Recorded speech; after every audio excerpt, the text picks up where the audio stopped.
Hi guys, welcome back to 10-Minute Reviews. Whoa, welcome back to 10-Minute Reviews. I'm Jason bringing you today's episode. Please hit the like and subscribe buttons. They're right down below. We're a small channel just starting out, and we would appreciate any support we can get from you guys. For our followers, you'll notice I've got a slightly different background. It's middle of the night and the kids asleep, so I can't be filming in the library. Luckily, we have bookshelves everywhere. And today I want to talk about another author within the harem genre, the wink wink nudge nudge genre. As always, I'm going to talk about four things. I'm going to talk about the world, I'm going to talk about the characters, I'm going to talk about the plot, and then I'm going to talk about the writing style itself. So I want to talk about William D Arand, Arand or Arand, I'm not too sure how his last name is pronounced, but William D Arand and his Super Sale on Superheroes series. It's a fantastic series.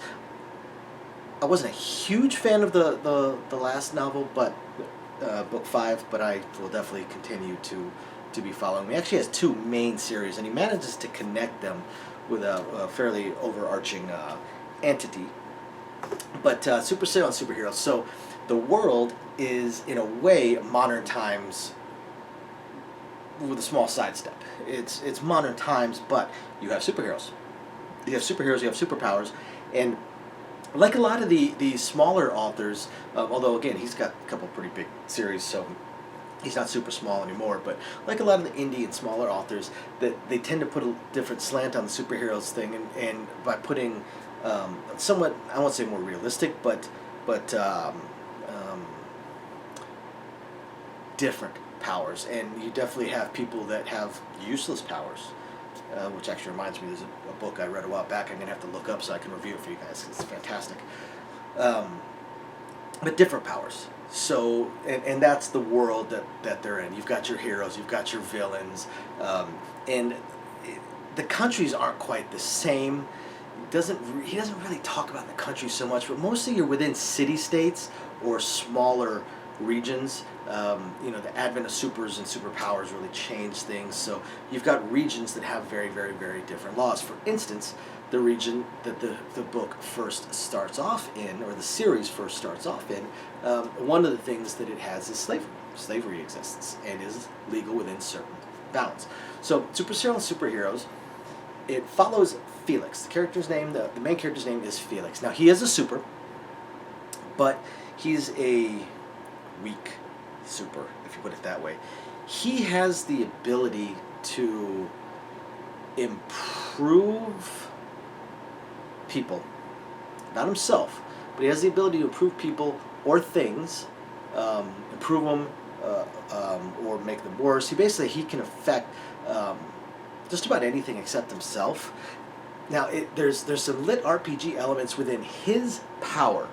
There are no levels and stuff like that, as far as a character isn't like level 20 or something like that, but their attributes do have points that he can see. It's not like a universal thing, not like most lit RPGs where everybody has their own stat screen and you can scan someone else and you can see.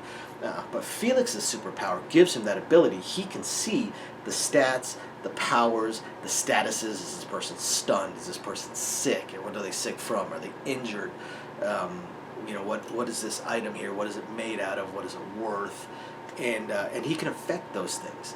Unfortunately, what he discovers is that, or what he learned early on, is that his power is basically useless because it requires him to use points, and he has such a small amount of points that I don't think he can even sharpen a pencil if he so chose to. So he's basically a nobody. He's a nobody until a little accident occurs, and he receives a piece of property that technically shouldn't have come to him, but it arrived to him and it's legally his now, which is a person, and it's a superpowered person. And what he discovers is that ownership of other people gives him points, a daily allotment of points based on their abilities as well. And then if he were to say slide the sliding scale over a little bit on one or two of their abilities to make them weaker, he actually will get more points from them on a daily basis. So by discovering this, he is able to kind of changed the world, and that's where you get into the plot. So the plot of the series now follows a few different things, but the core part of the plot is the rise of Felix and what he does. So while there is slavery involved, it's not the classical slavery, and that Felix is a good person in a way. He definitely has some morally questionable things in today's society, but he is a good person in a way. He doesn't enslave people. He doesn't turn these women that are enslaved into his his sex objects and all that. Now, he does end up with quite the harem, but it is all consensual. They typically are pursuing him. But as he gets more and more powerful, as he gets these more and more points, he finds ways to use those points to convert them into money, and then use the money to open businesses, to get larger, to get more people, and he starts to also discover that he can use magically enforced contracts instead of enslavement and gain points that way as well. Somebody can choose to be a contracted employee of hers, basically an indentured servant in a way, and he now gains points off of them as if they were a slave of his. And those contracts will have an end date. They will have terms and conditions that Felix must follow, as well as those people. And he ends up building this organization. He calls it Legion. And it becomes extremely powerful. It becomes more powerful than most governments, to the point where the governments start actively working against him, to where he has to move. He moves to another country and does well there, tries a different tack there. Again, Legion is just growing too powerful. And that country then gives him issues, and it kind of folds. And throughout this also, he discovers basically a god. He discovers this god that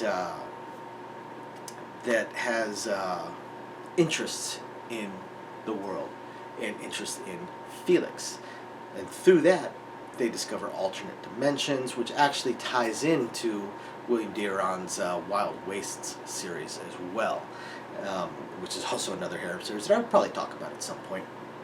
But this one was one of my favorites because I love superhero fiction.